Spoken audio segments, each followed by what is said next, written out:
AGVX គឺចេញទៅទៀតហើយបងប្អូនថ្ងៃនេះមកស្ដាប់បាទសម្ដីបងប្រុសទាំងអស់គ្នា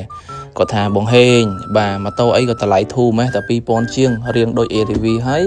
សំខាន់បំពាក់ជាមួយនឹងប្រព័ន្ធទំនើបជាច្រើនទី1មានកាមេរ៉ាបំពាក់ទៅលើម៉ូតូកម្លាំង150បាទហើយ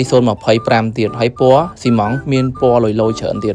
សំខាន់បងប្រុសគាត់ថាទុកចិត្តហើយបងហេងដោយសារតែ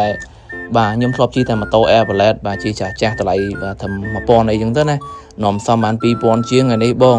ថ្ងៃអាទិត្យហ្នឹងខ្ញុំមកមើលណាបងប្អូនឥឡូវមកមើលម៉ែដោយបំណងគាត់នេះបងប្រុសចេញទៅដោយសុបាយចិត្តបាទនេះបងប្រុសគាត់អត់ចេះប្រើប្រាស់ម៉ូតូទំនើបទេ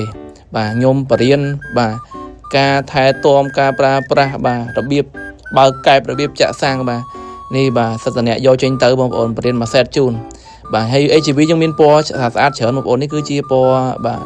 ហើយពណ៌ស្លាហើយត្រេអ៊ីបងប្អូនបាទតម្លៃសូមបញ្ជាក់តែ2000ជាងទេនេះមកពីអ្នកដៃប្រពន្ធញញឹមបងប្អូនអើយសប្បាយចិត្តនេះបងប្រុសគាត់យកពណ៌ខ្មៅចេញទៅដែរអញ្ចឹងរាល់អតិជនដែលចង់បាន AGV ណាមិនថាវាយដូមថាទិញដាច់ថាបងមលោះចង់បានម៉ូតូដែលតម្លៃធូរ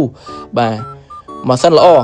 មានការធានាត្រឹមត្រូវពីហាងខ្ញុំរត់ចន្ទហេងគ្រឿងបន្លាស់ក៏មានត្រឹមត្រូវមានក្រុមហ៊ុនស្តង់ដាគឺតកែខ្មែរយើងដែលគាត់យកគ្រឿងបន្លាស់ពីឥណ្ឌូទៅឡើងនៅខ្មែរបងប្អូនកុំភ្លេចរត់ចន្ទហេងតម្លៃតែ2000ក្រាស់ទេណា